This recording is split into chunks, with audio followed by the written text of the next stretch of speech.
my name is Regina Camia, and I'm the president of Insilico Medicine Canada and the vice president and global head of AI platforms. And today, I'm extremely honored to get to introduce you to the latest product that we're developing, the virtual aging cell. Now, we all know that a cell is never still. It grows, it specializes, and it ages. Yet most virtual cell models only capture a single frozen moment. And we are determined to change that. Now, this story began back in 2014 when Alex Jevoronkov stood on the NVIDIA GTC stage and asked a pretty bold question. Could AI help address the challenges associated with aging, specifically the diseases associated with aging?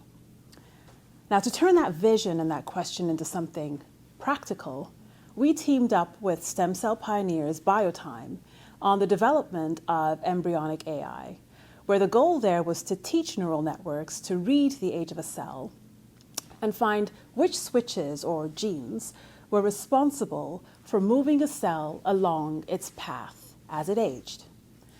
This work led to the discovery of two things. One, that COX7A1 is a gene that serves as a molecular signature of an embryonic to fetal cell transition.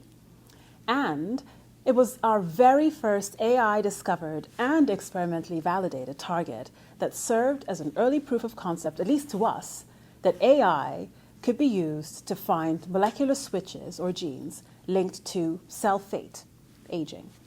Okay.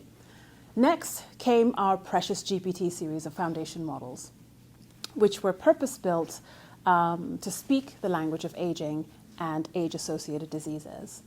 The first generation PreciousGPT was an aging clock that fused DNA methylation with gene expression data to predict a cell's biological age. The second generation took this concept further and went from reading biology to generating it. By pairing a diffusion model with a multi-omics transformer, PreciousGPT could synthesize a realistic molecular profile for a chosen tissue, age, and disease state. Precious3GPT, which was developed in conjunction, or in collaboration rather, with the Gladyshev lab at Harvard, brought all of these concepts together in one multimodal, multi-species model that spanned 4 species and 3 different omics data types to predict age, discover targets associated with aging and disease, and gauge the effects that compounds would have on the sensitivity of the pathways associated with aging and disease. Now, here we are, slightly more than a decade after that moment on the NVIDIA GTC stage, and our mission has converged on the development of the virtual aging cell. Now, the virtual aging cell that we're developing leverages a swarm of agents reasoning together across 6 biological scales, from the molecular to the whole organism, where biological age is woven into every single level. And it doesn't just describe a cell's state at a specific time. Our virtual aging cell has been designed to be interactive.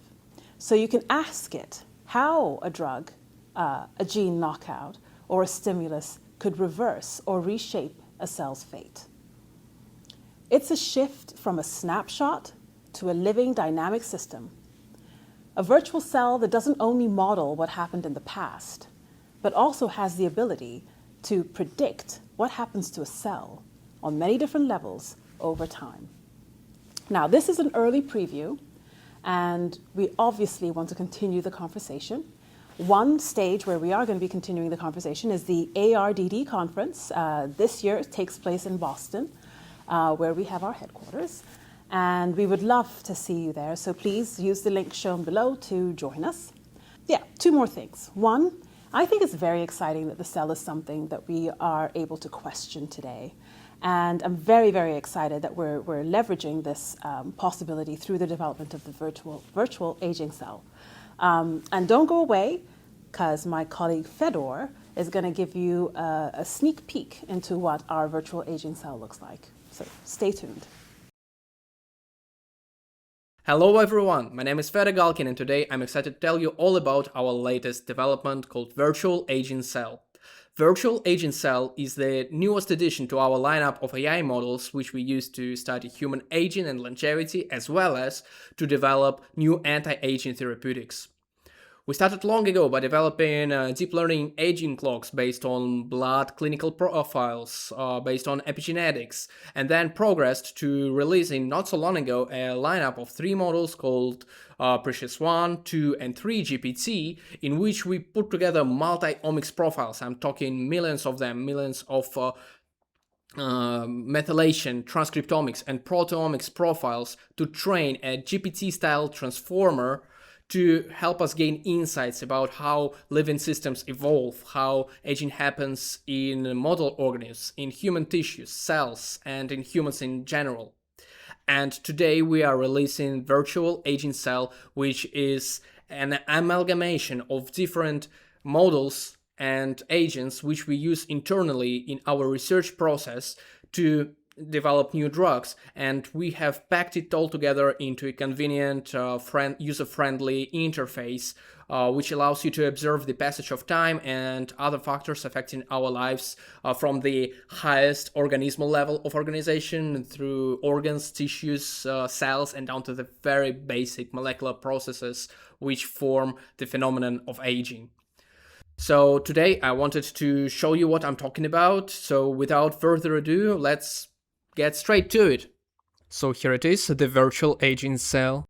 This is an environment which allows you to emulate the effects of different perturbations, age included, in biological systems on all layers of life organization, from organismal all the way down to molecular level. And today I will show you how this system emulates the effects of a specific treatment, metformin, in a 60-year-old male with type 2 diabetes.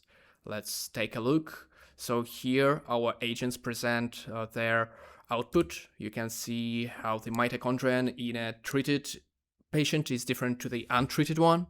You can even inspect the output of all the different sub-agents in this system. Most interestingly, you can view the lists of upregulated and downregulated genes in response to a treatment. And quite interestingly as well is that you can change the age of your patient and see how the same treatment would affect a person of a different age, and you can actually compare the effects and their differences between different age groups. Let's take a closer look at one of the agent's annotations for the ER stress in this particular person. Let's go to the organism level, and you can see that all the points of interest here are marked with exclamation points or by color. And yes, this concludes our demonstration. Thank you for joining. If you want to learn more about this project, feel free to contact us. Stay tuned. We have so many exciting news coming out these days. Subscribe to our newsletter, visit our social media, and that's all. Thank you for being here today. Bye-bye.